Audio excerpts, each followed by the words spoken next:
Can't skip those appointments. You can't, so I'll just go next year, I'm sure I'm fine. I mean, because you might not be.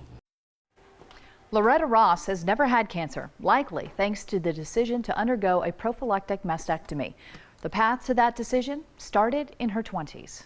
I would have ultrasounds. I think I was freshman, sophomore in college. I really looked into my family history, and my grandmother had a double mastectomy.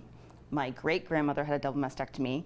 My great-grandmother had many sisters, and many of them had issues, and many of their children had issues. As the years went on, her concern over cancer increased, and then increased exponentially when Stephanie Spielman died. Kirsten was on the same soccer team with one of her daughters, and I can remember vividly walking into Kirsten's room and telling her that that child had lost their mother.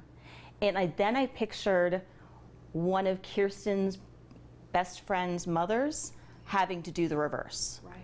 And I was like, no, I'm done. Every 6 months, my doctor was finding a questionable lump and trying to decide what to do. And I just got sick of being nervous every 6 months. It would ruin Christmas and would ruin summer.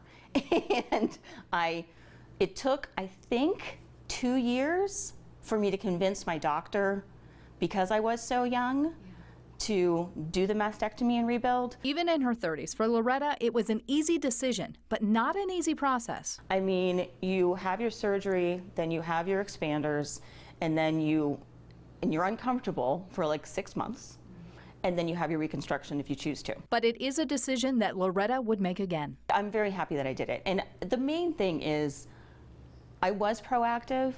I had to be more proactive than most.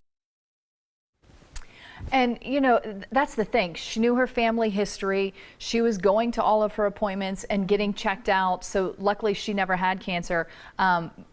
But she probably would have eventually. That's the thought. And, you know, some of the genetic testing was kind of inconclusive with her. But it is a big decision. Her doctor was reluctant because she was so young, in her 30s. But sometimes you really have to take control of your own health and do what is right for you, what is right for your family. Yeah, and super brave of her to just kind of make that decision. Right. Say, you know, I don't want to worry about it. I'm just going to do it.